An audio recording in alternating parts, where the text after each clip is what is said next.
listen, and I think we're going to get started in like a moment, like right now.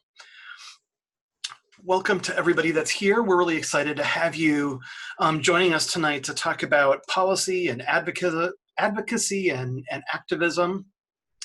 And we are just excited to have this opportunity to share some space together and hear from Loree Cook-Daniels and Shelley Gregory, both of whom have been doing a lot of work in policy, LGBT policy and trans policy for many, many years. So let me do a little bit of housekeeping, and then I'm going to turn things over to Loree to get us started. As hopefully everybody can see the slides, and hopefully everybody can see Jill, the interpreter, and Jill and Derek are going to be swapping off for interpreting tonight. So if anybody needs to be able to see them, you can pin their video, where you just go up to the top of their video. There's 3 little dots, and you can click pin so that they're always front and center for you. We also have closed captioning, so if you'd like to see the closed captions, you can generally go up to those 3 little dots in your control panel and click on captioning or closed captioning to see those. Another few pieces of housekeeping. I want to make sure that everybody can see the chat feature, because that's the primary way that we're going to be interacting right now. So if folks can find the chat feature, could you type in the word that you think of when you hear the word policy?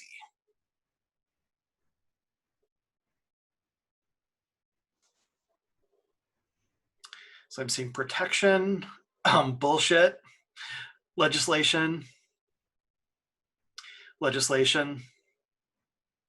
politics, yep. Hard work, yeah, definitely. Definitely, those are really great answers. And I think that policy is all of those things, and we'll hear probably more of those things as well.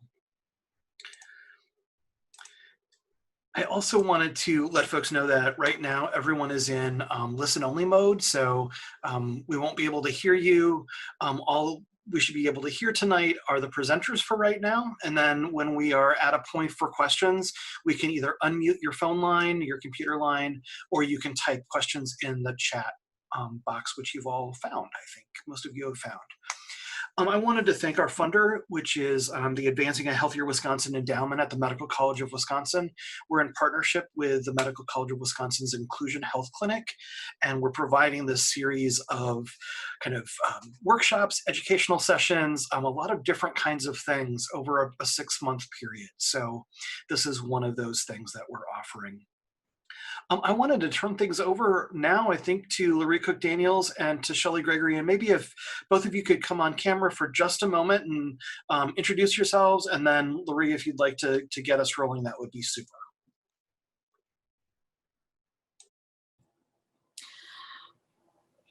Hi, this is Loree Cook-Daniels, and I'm glad to be here today. And I'm assuming I'm on screen. I'm not on my screen.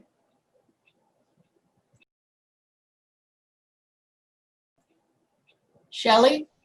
Hi, Loree. Yes, we see you. I'm Shelley. I work for Forge along with Loree and Michael and Caleb, who's here with us tonight, and some others. I use they, them pronouns. I am somebody who works as an advocate and do some policy work. Among some of the other things I do at Forge, I'm a non-practicing attorney. I practiced civil rights law in California for about 15 years. So very happy to be here tonight, and I'll talk with all of you about state and local policy issues and how they affect us after Loree is finished.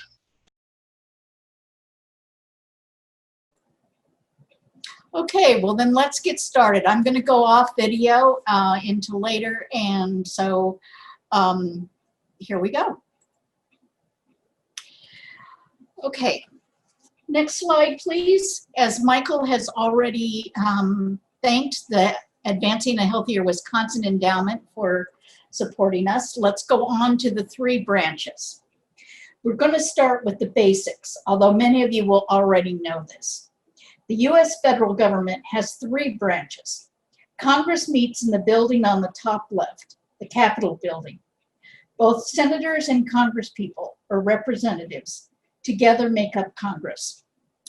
On the top right is the White House, where the president lives. The president presides over the executive branch, which is made up of all the federal agencies that implement the law and perform most of our federal government services, such as minting money, defending the country, overseeing national parks, and much more. The Supreme Court building at the bottom represents the Supreme Court. This is where disputes important to the whole country are decided. Often what's in dispute is how a law should be interpreted, or whether the Constitution even permits it. Some people understand the Supreme Court as also including all the lower level federal courts that make rulings that may be appealed up until they ultimately get before the Supreme Court. To explain what each of these branches can do that affect transgender and non-binary people, I'm primarily focusing on non-discrimination policies and issues. There are, of course, other things that the federal government can do that affect us, such as levying taxes or determining who is allowed into the country. But for today, let's focus on things close to home. Congress has not passed a lot of legislation that directly addresses transgender and non-binary people. Michael, could you advance the slide? The first time Congress actually explicitly outlawed discrimination based on gender identity was when it reauthorized the Violence Against Women Act in 2013. This law forbids anyone who gets money under this act, which includes a lot of domestic violence shelters, rape crisis centers, and lots of police departments, from discriminating on the basis of gender identity. Another important law was the Affordable Care Act. The provision we want to talk about under the Affordable Care Act is Section 1557. Section 1557 is the non-discrimination provision of the Affordable Care Act. The law prohibits discrimination on the basis of race, color, national origin, sex, age, or disability in certain health programs and activities. As you can hear, it does not explicitly address discrimination based on gender identity, but we'll get back to that in a minute. The third example I want to talk about is usually called the Equality Act. Versions of it have been pending in Congress for literally decades. It would make discrimination on the basis of gender identity and sexual orientation illegal in employment, housing, public accommodations, and much more. What the White House can do. The executive branch, headed by the president, is supposed to implement the laws that Congress passes. Under the Obama administration, we saw many, many advancements in protections and programs for transgender and non-binary people. Under the Trump administrations, things have been quite different. For example, that Violence Against Women Act law forbidding discrimination in programs funded by that legislation, the Trump administration has to accept complaints of violations, but they can and do neglect to investigate them and enforce them. Regulations flesh out laws, explaining exactly how they are supposed to work. An analogy is that your landlord lays down the law that you have to take care of your apartment, but whether that includes washing the outside windows would be in the regulations. Just one of the regulations the Trump administration has changed or is trying to change is about Section 1557 of the Affordable Care Act. The Obama administration issued regulations in 2016 that explained that the word sex in the non-discrimination provision also covers sexual orientation and gender identity. In other words, us. This year, the Trump administration is trying to issue new regulations that delete those protections. An action the Trump administration took the first month it was in office was to withdraw guidance that the Department of Education under the Obama administration had issued protecting transgender and non-binary students. This withdrawal affected such things as what bathrooms trans students could be required to use. What the Supreme Court can do. Compared to Congress and the executive branch, the Supreme Court operates with a very narrow focus. They decide the outcome of lawsuits. As we previously mentioned, these lawsuits often address how a law is interpreted and whether a law is consistent with the Constitution's requirements. The most recent Supreme Court case we're going to talk about is Bostock versus Clayton County. This decision covered a trio of cases and was decided on June 15th of this year.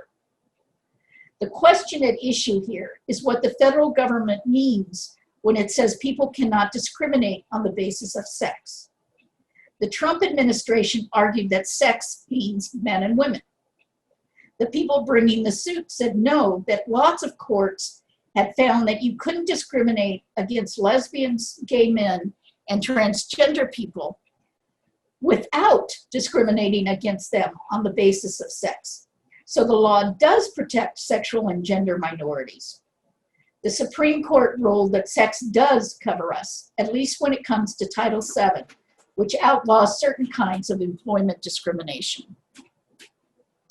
The question of whether transgender students could be required to use special bathrooms or bathrooms that don't match their gender identity was brought before the Supreme Court in 2017, by student Gavin Grimm. But before the court actually heard arguments, the Trump administration rescinded or pulled back that Department of Education guidance protecting trans students. The court therefore decided that given the changed environment, the case needed to be reheard at a lower level. About a year ago, the lower courts ruled that Gavin Grimm should have been able to use the boys' bathroom. A similar decision was issued just this month in August, again finding that trans students have a right to use the bathroom that matches their identity.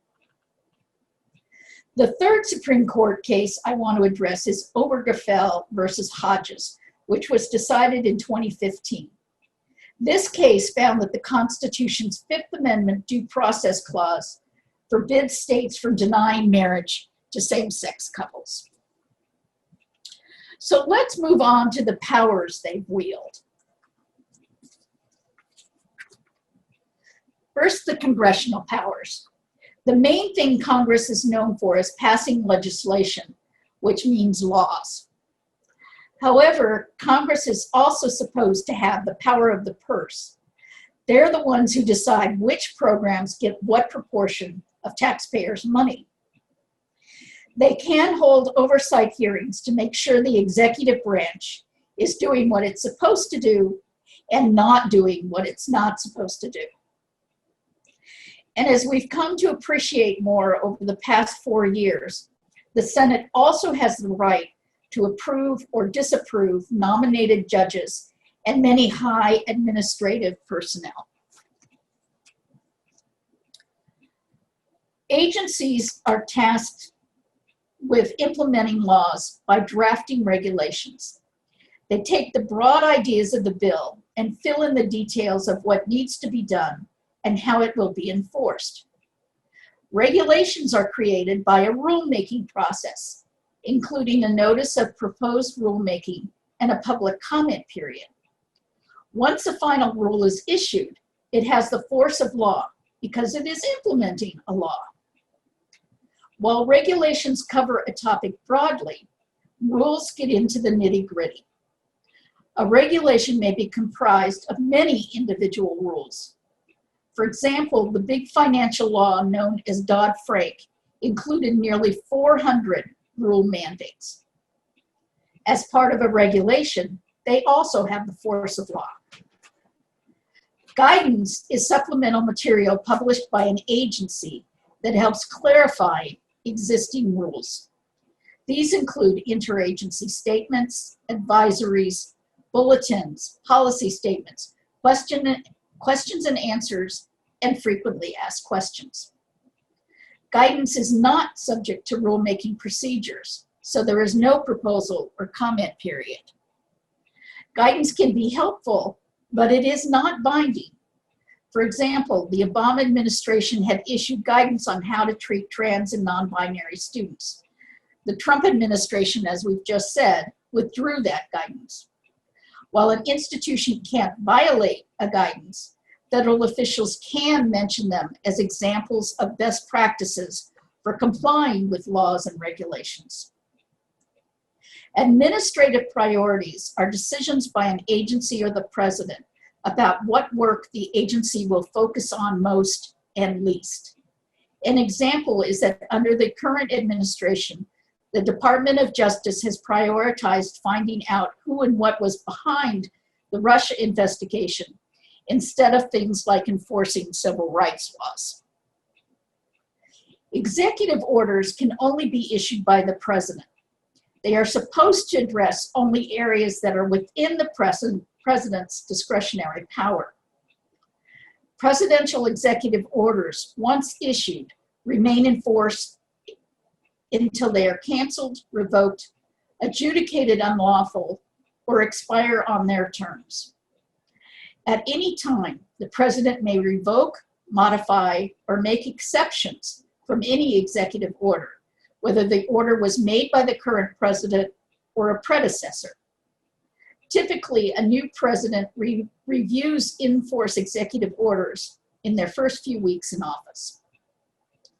Finally, an important power that has been used to great effect by the current administration is to nominate judges and key leaders of executive branch agencies.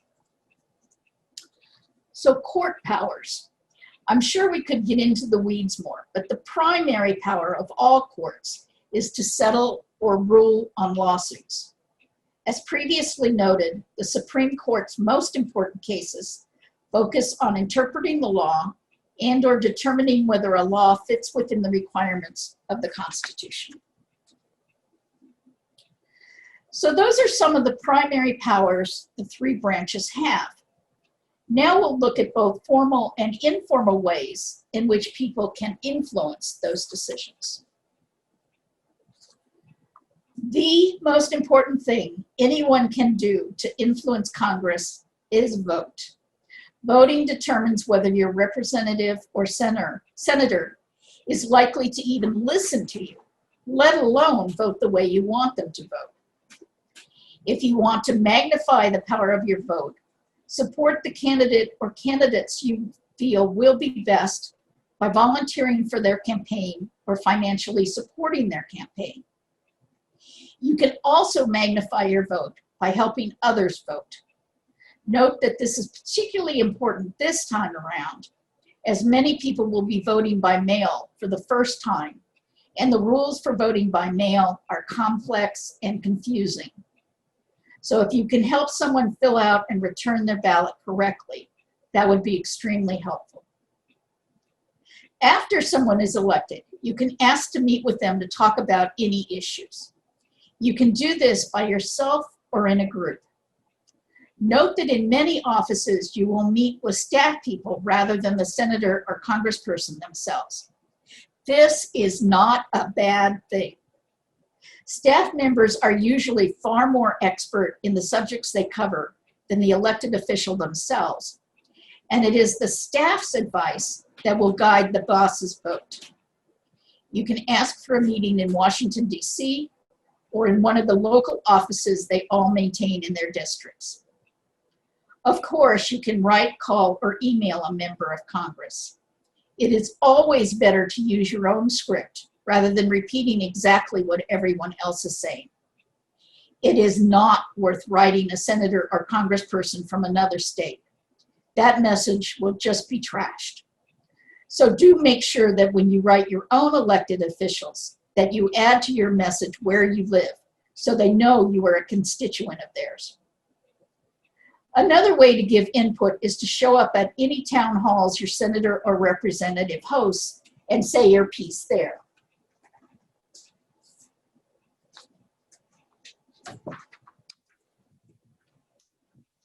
You can also sign petitions, such as those available at change.org. Petitions that get a huge number of signatures may well catch an elected official's attention. Many advocacy groups sponsor lobbying days in which people who care about a particular issue are urged to make appointments to speak with their senator or representative or call into their offices. Organizations like the Center for American Progress do a lot of their work by preparing and sending Congress reports and studies on the issues they're working on. And people can provide testimony at congressional hearings. Usually these witnesses are known to congressional staff because the staff has worked with them in some capacity or knows about them through the media. In other words, you're pretty much invited. Okay, let me stop here for a moment and ask, I'm trying to get my video back on, but my mouse is not cooperating. Let me ask whether anyone has other methods of communicating with Congress that they'd like to mention. You can put these in the chat if you like. Any other ideas?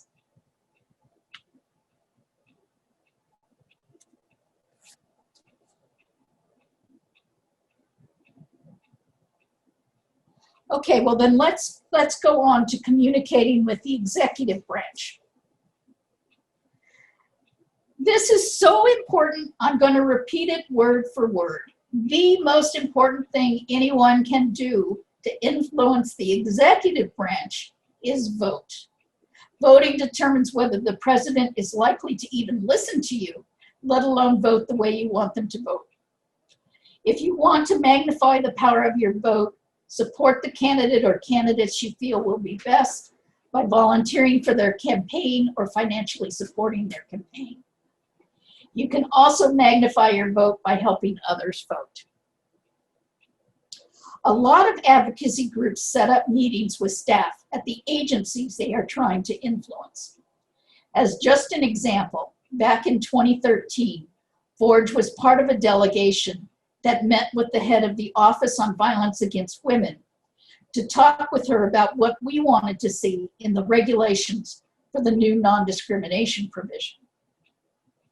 Another way to try to influence agencies is to write lobbying letters.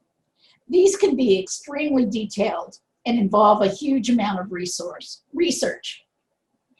Many organizations like Forge don't have the staff or funding needed for such a heavy lift. In those cases, organizations typically belong to one or more coalitions that circulate such letters so they can be signed by multiple groups.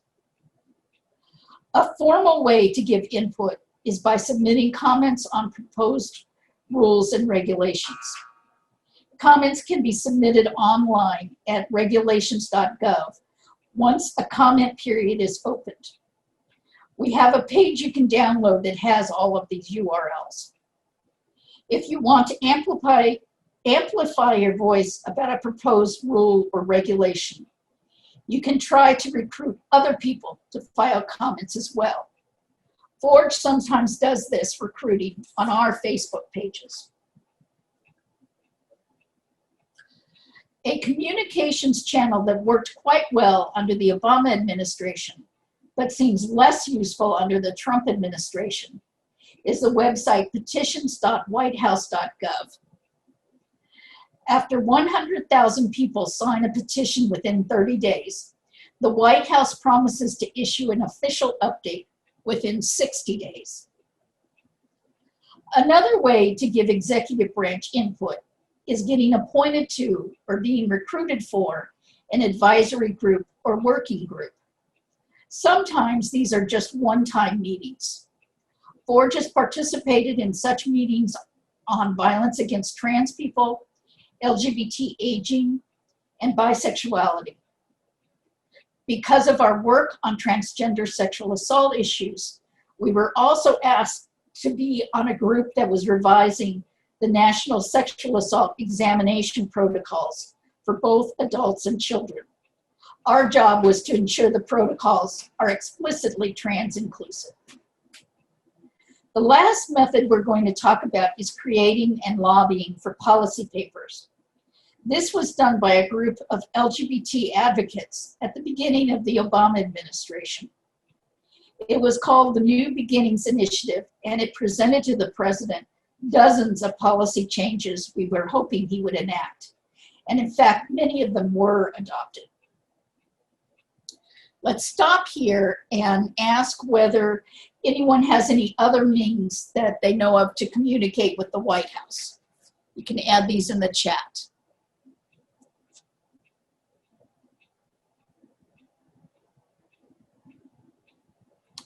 Okay, we can add them later as well. So let's go ahead and keep going. Communicating with the courts.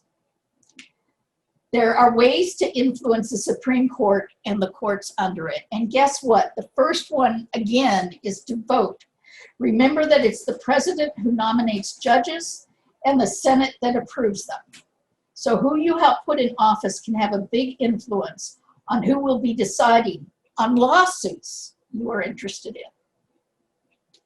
You can also bring a lawsuit yourself. That's what Gavin Grimm did to try to get access to the boys' restroom at his school. Or you can join an existing lawsuit. That's what our own Marie Kelly did when she joined the local ACLU suit seeking to change Medicaid's policy of denying trans care. Forge also recruited a trans elder for a lawsuit against Medicare's trans care limitation. An amicus curiae, literally friend of the court brief, or friend of the court, is someone who is not a party to a case, who assists a court by offering information, expertise, or insight that has a bearing on the issues in the case. The decision on whether to consider an amicus brief lies within the discretion of the court. Forge has signed on to many of such briefs related to trans lawsuits. Finally, you can communicate in a way with courts by financially or otherwise supporting organizations that bring lawsuits in your priority areas, such as the ACLU or the Transgender Law Center or Lambda Legal. Anyone have any other ways that they can think of to communicate with the courts? I see in the chat that someone has suggested protest and being seen on Fox News. Any other suggestions?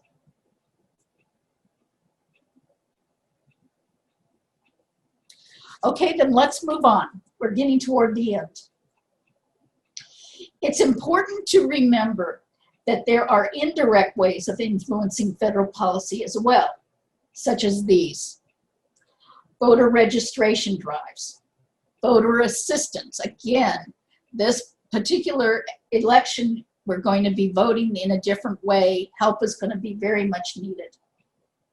You can certainly promote your views via social media or the old-fashioned way of letters to the editor.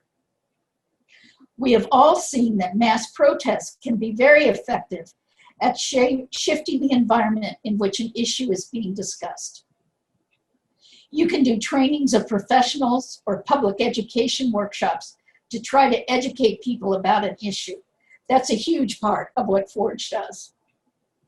And you can remember to use one-on-one conversations to begin changing people's opinions, which will ultimately help change public policy. Anyone have any other ways to influence public policy that you'd like to add?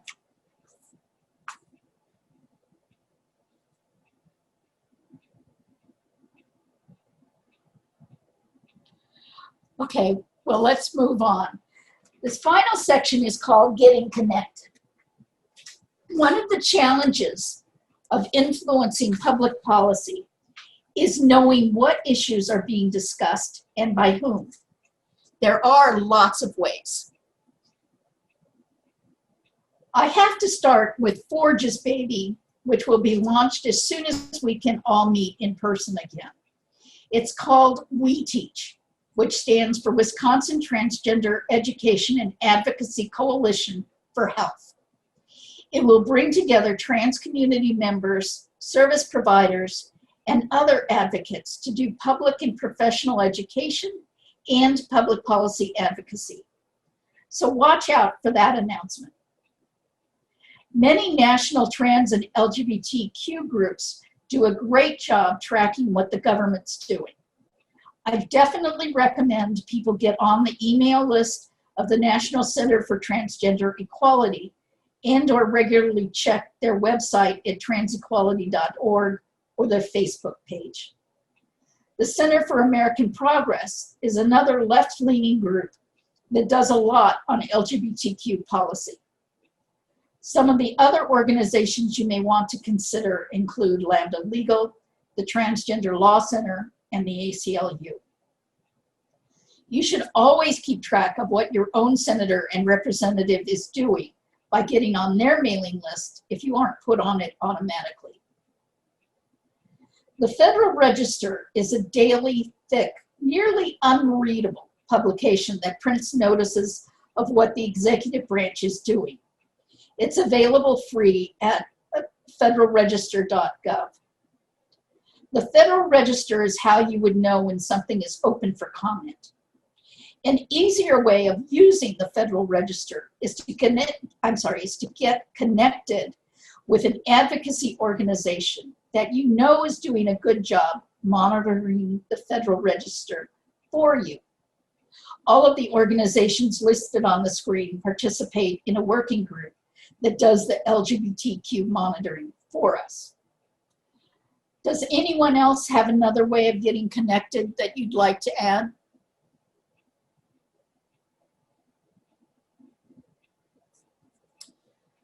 Okay, then let's wrap up. I'm going to close here and take any questions.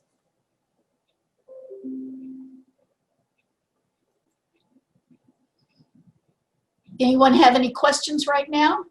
You'll have another chance in a little while as well.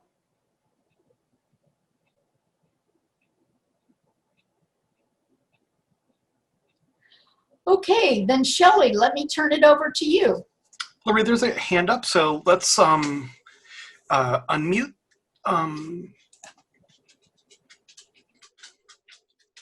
Hi. Is this working? Hi, hi, it's Bonnie, and I'm just wondering, I came into this late. Is this going to be so I can watch it the whole in entirety later? Yes, it's being recorded and will be on the YouTube channel of Forges. Excellent, great, thank you.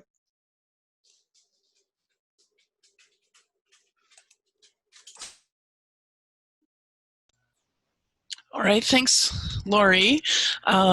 Let me see if I can share my screen and we'll get going here.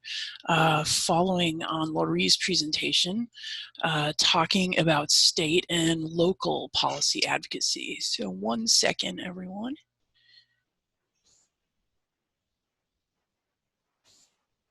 And there we go. All right. Now, I don't think I can see the chat box, Michael, so if there's anything that pops up there that I need to be aware of, perhaps you'll let me know about that. I sure will. So continuing where we left off to some degree, we're going to talk about state and local policy advocacy. And given that we're in Wisconsin and given that most of us, I think, on the call are in and around the greater Milwaukee area, we'll be talking primarily about Milwaukee-based resources. So to talk about Wisconsin state government a bit, I'll sort of follow the same structure that Loree used and talk a little bit about our state government just to remind and familiarize all of us with how our government is formatted and how it operates. And then we'll talk about some of the relevant work that's been done by the governor's office, by our legislature, and some relevant court decisions that affect trans rights pretty significantly. And then we'll talk about some places where work still needs to be done as well. So first of all, just like the federal government, our state government is set up with three branches: an executive, a legislative, and a judicial branch. The head of our executive branch is our governor. Right now is Tony Evers, and our deputy governor Mandela Barnes. The governor's office is responsible for enforcing the laws, carrying out the laws, executing the laws that are passed by the legislature. The office of governor can take some actions on its own through executive orders and declarations. And there are a whole series of administrative agencies in the state of Wisconsin, very similar to what Loree was discussing at a federal level. And those administrative agencies engage in oversight of various industries and other areas around the state via regulations that are issued, again, in a very similar way to those that Loree was talking about at the federal level. Our administrative agencies also have some authority to enforce some of those regulations in some cases. Now, our legislature in Wisconsin, we have a Senate and we have an Assembly. There are 33 Senate seats and there are 99 Assembly members. And if I knew the reason why we had 33 senators and 99 Assembly members, I'd tell you. I'll be curious to see if anyone knows the answer to that. So our legislature creates and modifies laws, which are called statutes in Wisconsin. Our legislature plays an interesting role that is dissimilar from the federal structure. Our legislature has injected itself into the administrative regulation and rulemaking process that occurs under the executive branch. So in most cases, many administrative regulations that our agencies try to establish need to be approved in some way by a committee of our state legislature. And so you can imagine that adds another layer of challenge in sometimes getting regulations enacted, which we'll give some specific example of a bit later.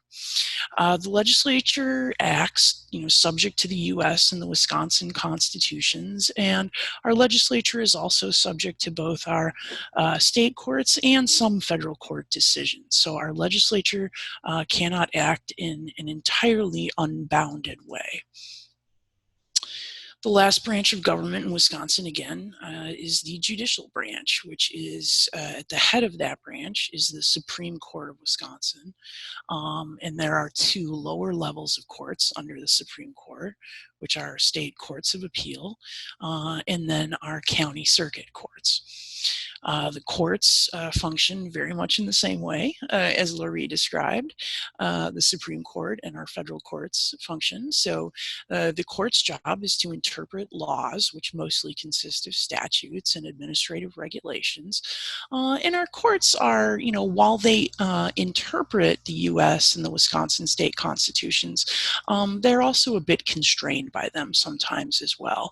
And our state courts are sometimes also constrained by or subject to federal court decisions that get made. So let's talk a little bit about sort of the state of law in the state as it relates to trans and other LGBTQ folks in the state of Wisconsin. Some of the actions that our executives have taken over the years have established a number of protections for state employees and for all residents of the state. So in terms of state employees, the state employees are protected from discrimination at work, and again, that was done through an order, an action by the governor. We have had non-discrimination protection for sexual orientation for a while. Some of us will remember that one of the first things that Governor Evers did, I believe on the same day that he was inaugurated, was to also sign an executive order extending non-discrimination protections in state employment to transgender people. So extending protections based on gender identity and gender expression. State employees also have a right to trans-inclusive health care. This is something that has not always been the case. There is a state agency responsible for regulating health insurance of state employees, and they went back and forth a few years ago about whether health insurance plans needed to be trans inclusive. And we're in a place right now where the answer is yes, and those health insurance plans have been required to include gender affirming care for at least the past year and a half. The other thing we actually have, and some of this was issued very recently in the month of June from our Office of Commissioner of Insurance, is some non-discrimination protections in private health insurance plans that are offered.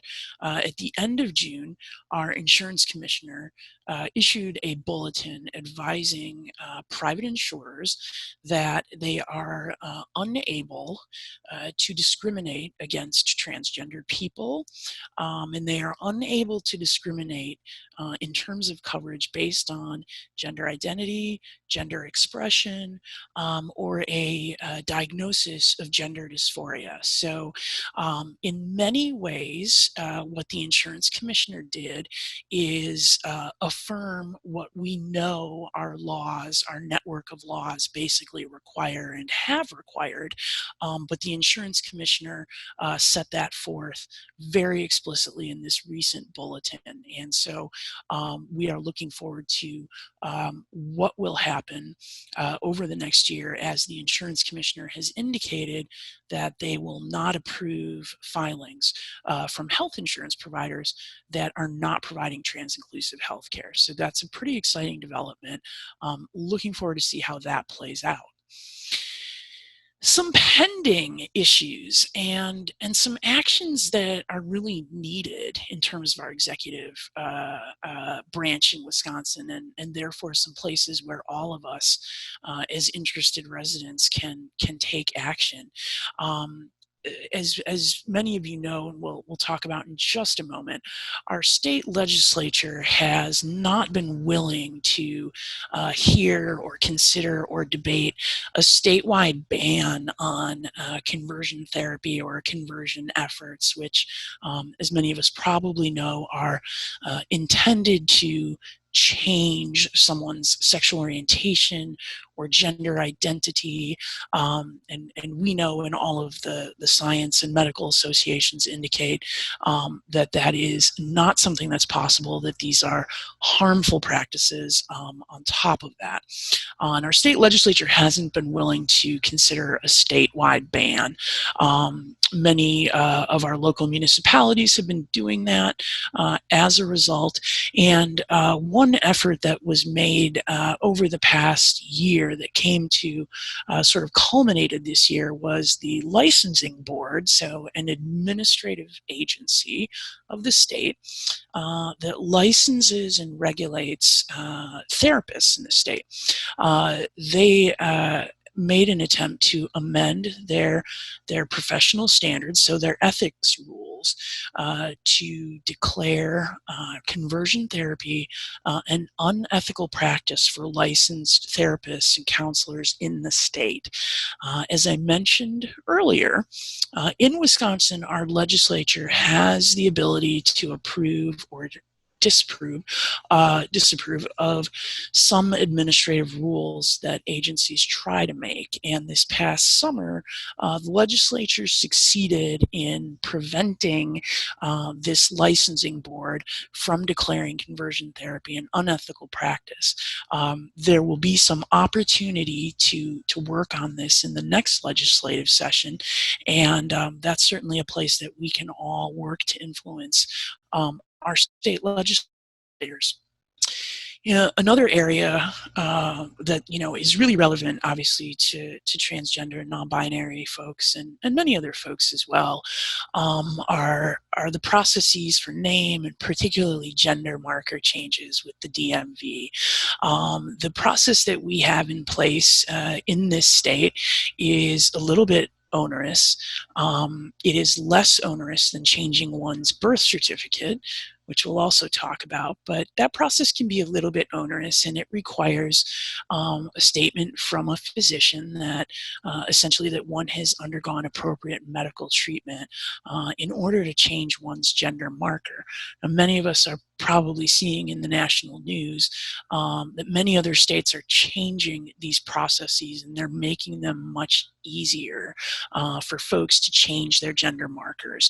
And that's an area where I think we certainly could benefit from putting some pressure on the governor and our executive branch to see what we could do to make that process a little easier for us.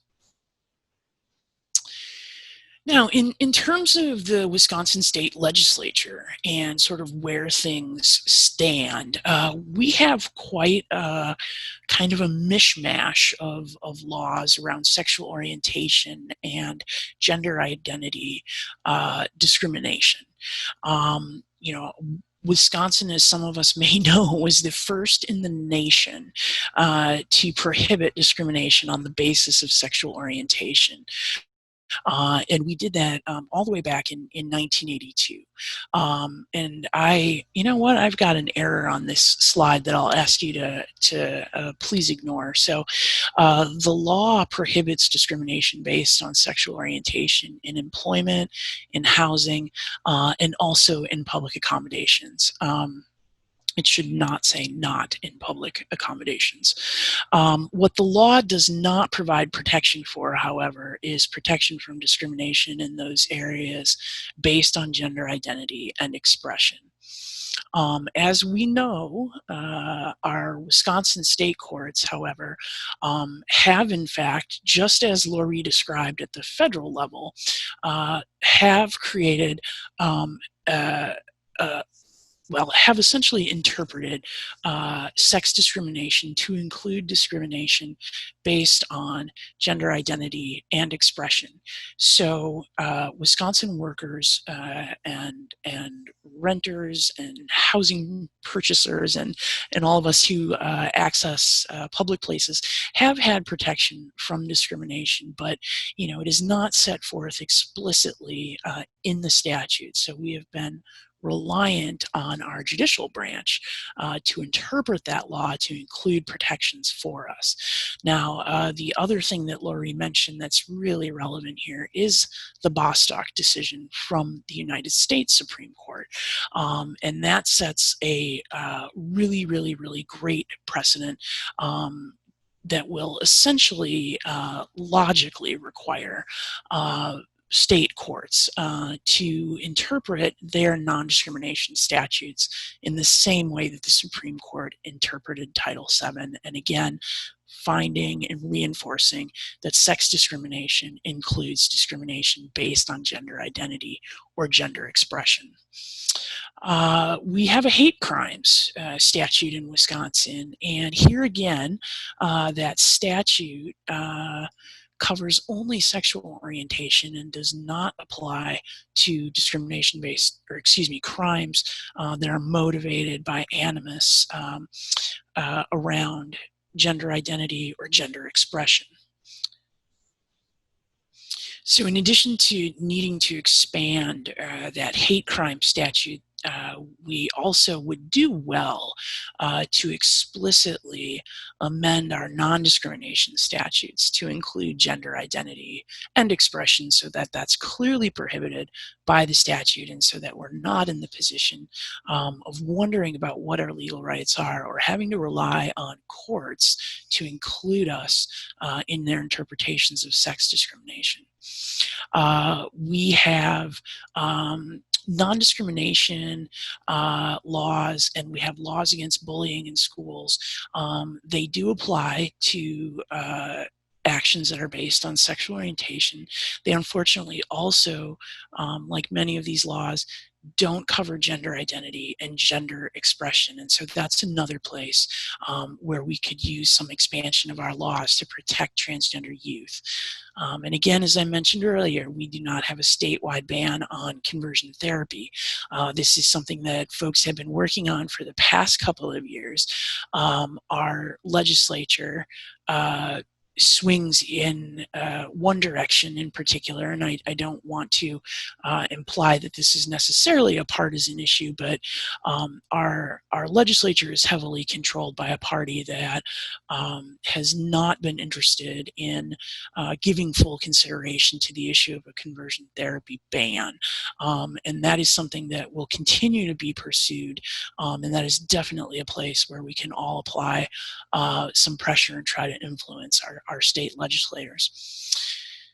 Another area that we would like to see a change on, and this is a pretty big one on my list, is the law around birth certificate gender marker changes. And what we're talking about here is those of us who have an M or an F designation on our birth certificate that we would like to change.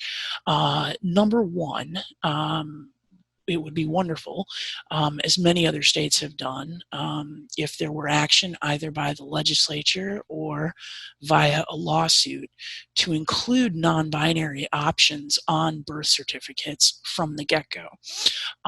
It would also be wonderful if that was available for people to elect to change their gender marker to.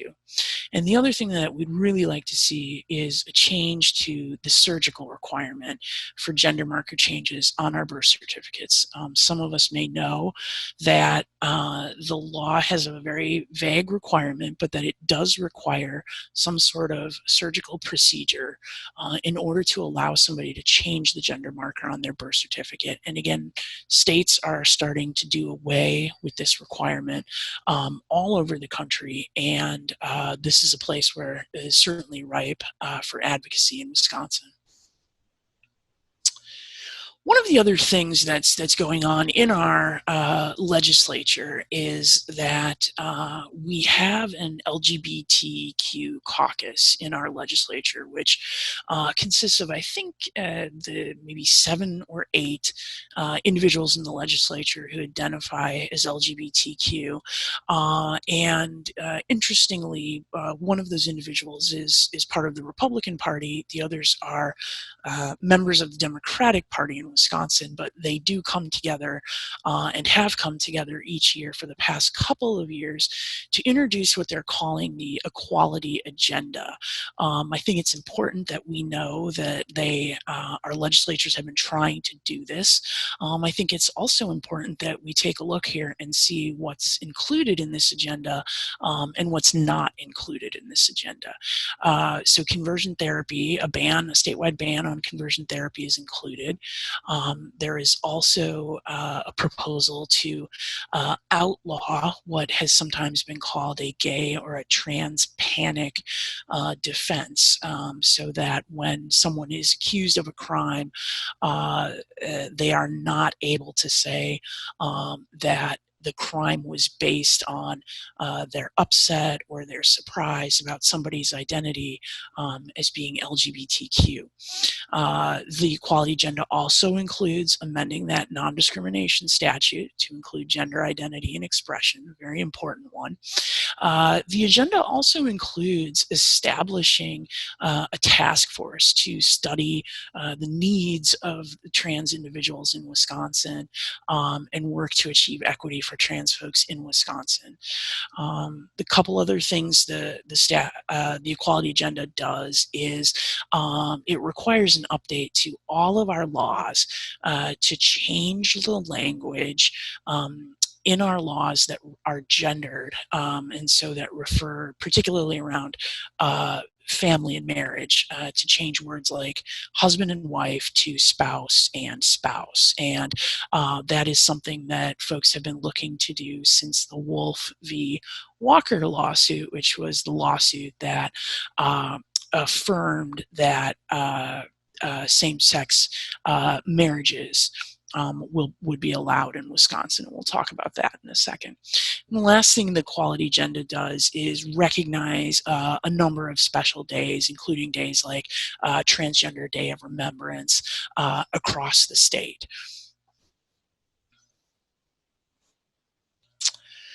The one really important judicial decision that I just referenced and that I want to just pause on for a quick minute was the decision by the Wisconsin Supreme Court in 2014 called Wolf v. Walker. And again, what that lawsuit did was find that the 2006 amendment to the Wisconsin Constitution banning marriage between same-sex partners was unconstitutional, and so it overruled that ban, as we all know. And so same-sex marriage has been lawful in Wisconsin since 2014. Wolf v. Walker has some additional effects as well, like we were just talking about. Wolf v. Walker says all of our state laws essentially must recognize same-sex marriages, so that words like husband and wife, as a result of this lawsuit, really should be changed to spouse or partner. Wolf v. Walker makes it clear that same-sex couples can, for instance, engage in joint adoption together, or that same-sex couples can make medical decisions for each other when necessary. So that was a very, that is a judicial decision that has a really broad reach beyond just the issue of same-sex marriage. So now I'd like to talk a little bit about local government, what our local government looks like in Milwaukee as an example, and about some of the local laws and regulations that affect trans and other LGBTQ plus individuals. In the city of Milwaukee, we essentially, again, have sort of the three branches of government that we've talked about. So at the executive branch, we have the mayor, who is currently Tom Barrett. The executive branch works through all of the departments that make up the city. So there are departments like the health department, for instance. The other thing that the mayor does is make appointments to entities that are called boards and commissions. And those boards and commissions have some oversight authority. Most of them are advisory, and they have ability to make recommendations to the mayor and to the Common Council. And we'll talk about what some of those boards and commissions are and some important ones that we should know about. The Common Council is our legislative branch. Right now, Cavalier Johnson is the alder person who is the president of the Common Council. The Common Council works through its committees. So there are committees like the Public Works Committee, the Judicial Committee. There are a number of committees, and any issue or any piece of legislation that's going to come to the Common Council comes through those committees. And that's a place where there is an opportunity to, again, influence Common Council members to go and speak publicly about issues that are of importance to us as residents in Milwaukee, and to help get information and build factual records that'll be put in front of alders on the Common Council when it comes time for them to consider and to decide whether to enact an ordinance. Common Council also makes appointments to the boards and commissions that I talked about earlier. And lastly, we have a municipal court that we're not going to spend a lot of time talking about tonight, and that's where we go to pay if traffic tickets and fines, and that court adjudicates violations of Milwaukee ordinances. The County of Milwaukee also has a governance structure, and we won't spend a lot of time talking about it tonight. There is not a lot that happens at the county level in terms of executive action or legislative action that is specifically around trans or LGBTQ rights. The county has a board of supervisors, which in some ways is the legislative branch. And the Board of Supervisors is headed, the county is headed by the county executive, David Crowley, who was very recently elected. There are also commissions and boards as part of the County Board of Supervisors. There's a Human Rights Commission, for instance. And the board has various offices that it maintains. One example is the Office on African American Affairs. So let's take a look at some local laws and some local actions that affect us as residents of the city of Milwaukee. There has been a lot of activity in the city in the past, I'd say, 3 to 5 years around LGBTQ rights and inclusion and equity. We might debate how effective some of these changes are and how some of these policies are, but they are certainly there. And Forge has had some involvement in providing assistance to community groups and to the city as it works on developing and changing some of these policies to be more inclusive. City employees, just like our state employees, have the right not to be discriminated against at work in their city employment, and that includes both sexual orientation and gender identity. And these are actions that have been taken by the mayor's office, by the way. So non-discrimination in city employment, non-discrimination in contracting with the city. So that means that any business, any organization, any entity that enters into a contract with the city of Milwaukee must have non-discrimination policies, and they must include both sexual orientation and gender identity. And that is one way that the city can extend through executive action its reach in preventing discrimination against LGBTQ people. The other thing the city offers to its employees, again, trans-inclusive health insurance, just like the state. There are LGBTQ liaisons, so persons designated in various offices and agencies of the city who are there as community liaisons to our community. There is a community liaison in the mayor's office for the LGBTQ community, and there are community liaisons in the Milwaukee Police Department for the LGBT community. The other thing in our police department that is of particular import to our community is the Milwaukee Police Department's what they call their TGIN SOP, and that means Standard Operating Procedure, and TGIN referring to I actually wrote that incorrectly, so it should be TIGN, transgender, intersex, and gender non-conforming individuals.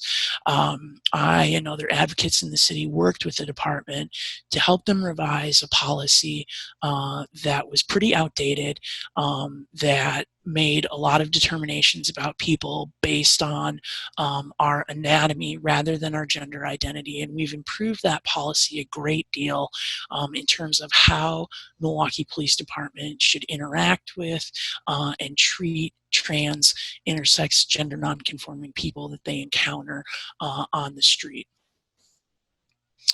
The Common Council has done some work to protect trans and LGBTQ individuals in Milwaukee as well.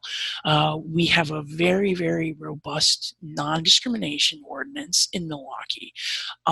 It's called Chapter 109 if you're interested in looking at those ordinances. And Chapter 109 protects many, many, many, many categories of identities from discrimination in the city, some that I think are particularly relevant and are interesting because they don't appear in state or federal protections often. Sexual orientation, gender identity and expression, of course. It particularly protects from discrimination people who are HIV positive. It protects people who are homeless. It protects people from discrimination based on their status as survivors of domestic violence or sexual assault. And it also protects people from discrimination based on whether their income source is lawful or not. And so what that means is that within city limits, in employment, housing, and public accommodation, all of these categories of people are to be protected from discrimination. So that's a law that the Common Council has passed, and that's enforced by a commission that we'll talk about in just a moment. The other thing our Common Council has done is pass a citywide ban on conversion therapy. Milwaukee was the first city to do that. We now have, I believe, 10 cities across the state, municipalities, that have banned conversion therapy and that did that following Milwaukee's lead. Almost all of those conversion therapy bans are worded in the same way and function exactly the same way as Milwaukee's. The other thing that's going on right now in the Common Council is that the city is in the process of developing an inclusive restroom policy. And Forge is involved again with providing some assistance to the city departments and commissions that are involved in developing this policy. But what this policy will require, and the Common Council will need to vote on it to enact it, but what the policy will require is immediately it will require conversion of all single-user restrooms to gender-inclusive restrooms. So any restrooms, and this is in buildings that are owned or operated by the city of Milwaukee. So in City Hall and other city-owned or operated buildings, single-user restrooms will be made gender-inclusive, and the male and female signs will be gone. The policy will also require the city to plan to develop and create multi-user inclusive restrooms when our state law changes to allow that to happen.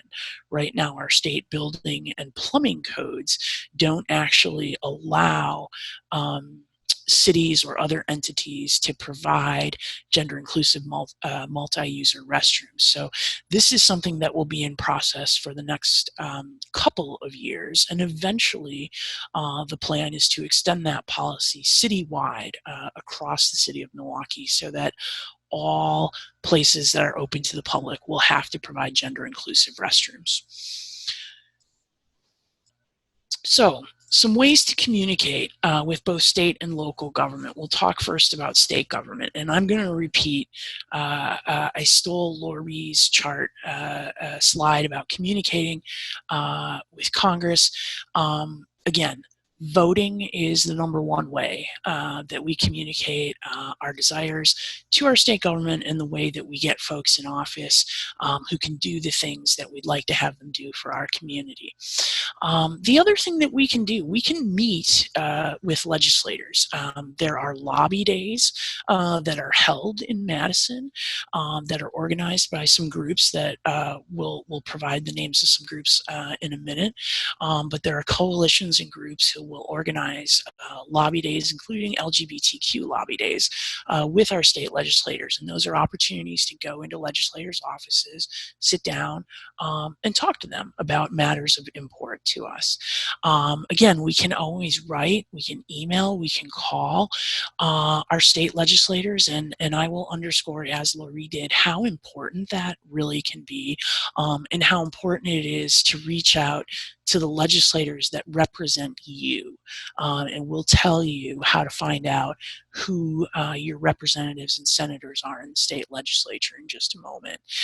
There also are often opportunities to testify in front of committees or even in front of the full legislature when they are considering legislation that affects us. The other thing we can do is support the Wisconsin equality agenda and that we talked about earlier, and support the legislators who sponsor that equality agenda each year. And we can talk to them about expanding that agenda to include some of the issues we discussed where we really continue to need some reform in the state. The other thing I'll mention is the Democratic Party of Wisconsin, which has both an LGBTQ caucus and also has an outreach coordinator. Some of us know Tony Snell Rodriguez. He's coordinating outreach for the Democratic Party of Wisconsin. And again, the intent here is not particularly to be partisan, but to just acknowledge that the Democratic Party does have those mechanisms available to help communicate with our LGBTQ legislators and with members of the Democratic Party about what they can do for our community. Communicating with Milwaukee city government. Again, beating the same drum. Voting, of course, is certainly how we make our voices heard. We can similarly take meetings with individuals in the mayor's office or with the alderpersons that make up our common council, again, to meet them, to have them see the face of who's in their community, and to talk to them about issues of importance to us. We can attend council meetings, or we can attend meetings of boards and commissions. They are all open to the public, and you can find the meetings, the dates, the times, the agendas on the city's website, which we'll give to you on the handout that Loree referenced earlier. I particularly want to mention the ERC, which is our Equal Rights Commission. This is the commission that enforces our non-discrimination law in Milwaukee. We can contact the ERC, and we can do that through the city website. We can attend their meetings, and we can testify at those meetings. The Equal Rights Commission always takes public comments. You just show up at a meeting and you put your name on a list and let them know that you want to talk to them, and they will be happy to listen.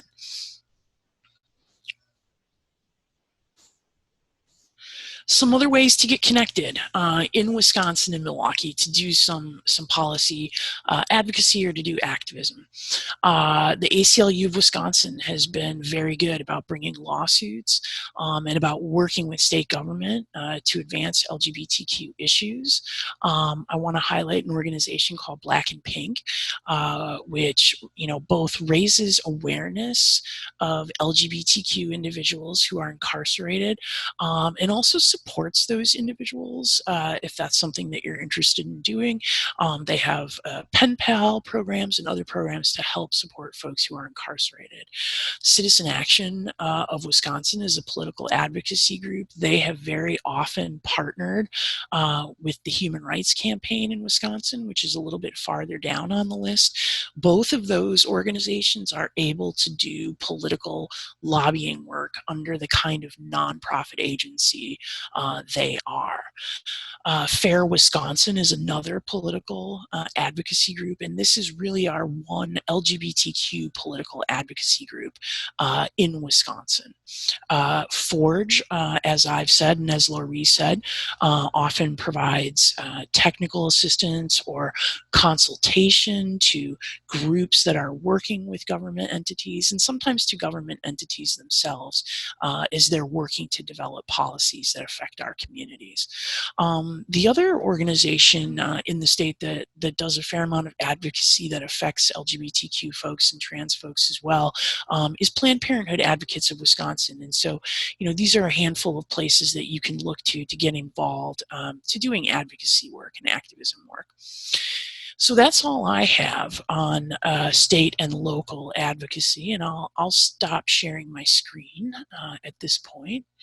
And we'll see if folks have any questions or any comments or anything that you'd like to discuss before we close tonight. Shelley, there's been a couple of comments that have come in, and I'm going to kind of work backwards if I can. So someone was just commenting that they felt that all gender bathrooms were targeting for trans people. And I'm just wondering if you could share a little bit about your take on that.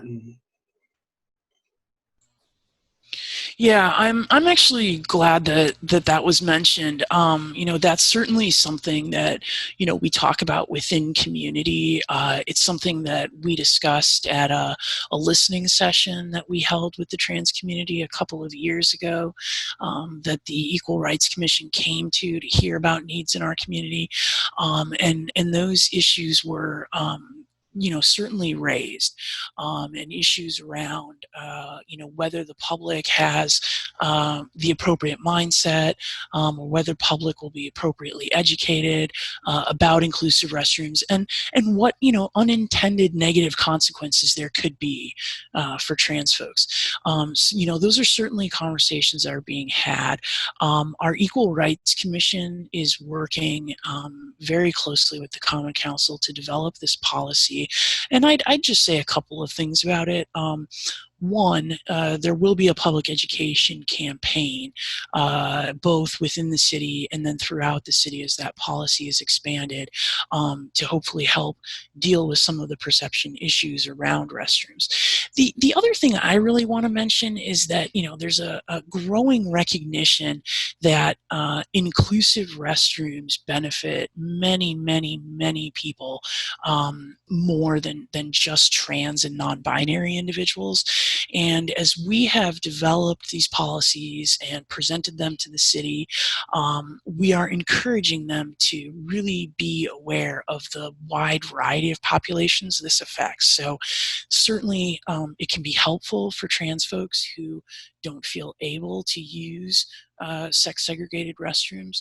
They're also really, really helpful for folks who have physical disabilities or other disabilities, folks who may use assistive equipment or devices, folks who may need attendant or other care as they're using restrooms, and families as well, and particularly families with children. So, I don't want to be dismissive, of those concerns, because they're very real, and we hear those and certainly are trying to take those into consideration as we work with the city to help them develop this policy. But I will say that, I think the policy is for more than just trans people, and that's a very strong message that we'll be trying to send as well. And then there's another question that happened quite a bit earlier. Shelley, you referenced trans-inclusive health insurance requirement. And the question is, what does that look like? What is a trans-inclusive health insurance policy or requirement? Yeah, that's a really good question. And I probably am not going to be able to answer that fully because, I just can't. It means a couple of things. What it first means is that the insurance policy very clearly cannot have a blanket exclusion.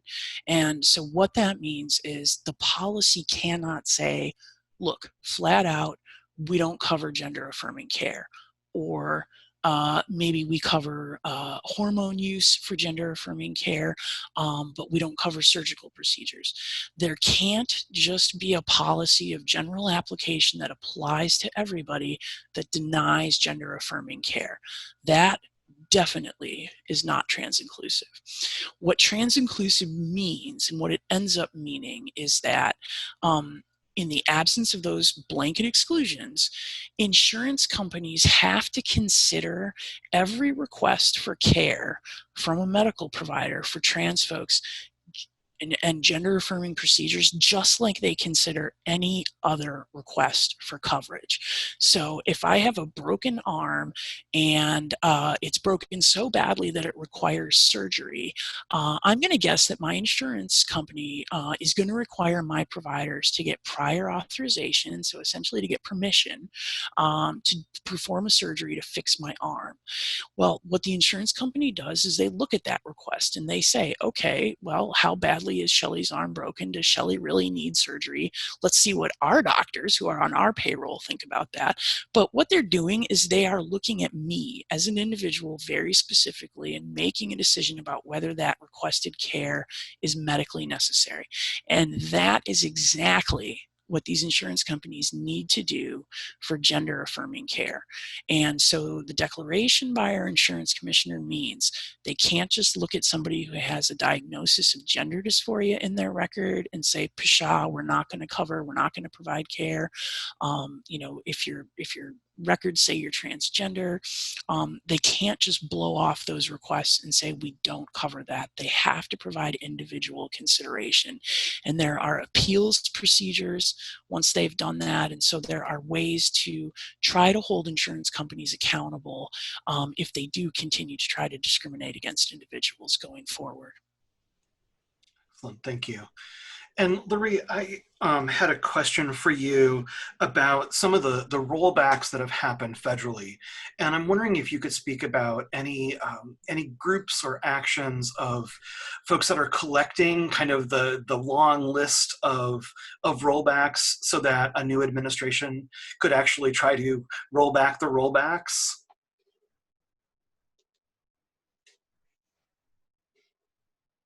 Are you having problems unmuting? Okay, we can come back to that question if other folks have additional questions. How about any other questions that folks have? The chat box is a great place. We can also unmute you if you'd like to raise your hand, and we can add your voice. This is Loree, finally getting my mouse to work for me. At this point in time, I think the Center for American Progress is working on an agenda for the incoming administration, assuming we have a new incoming administration, but I haven't yet been able to affirm that. Great, thank you. And Loree, you unmuted, but you also went off camera. So if you want to come back on, you can. Yay, look at that.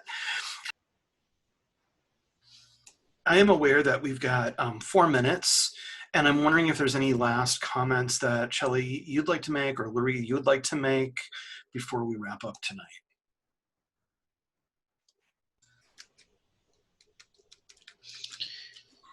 I do not have any extra comments. Yeah, I'll just thank people for being here, and it really does make a difference. When we reach out to our representatives and to our elected and appointed officials, and I certainly can attest that I've seen that on a local level, both in Wisconsin and in Milwaukee. So, if you have an inclination to get involved, I'd encourage you to follow that. Perfect. And I just wanted to close us out with a couple of things. One is for sure to thank everybody that's been here tonight and participated. And Shelley and Loree, thank you for always doing a great job of explaining some things that are sometimes complicated to understand, and really spelling those out. Thank you everybody again for being here, and thank you Shelley and Loree and our interpreters and our captioners, and we hope to see everybody next week Tuesday. Thanks, everybody.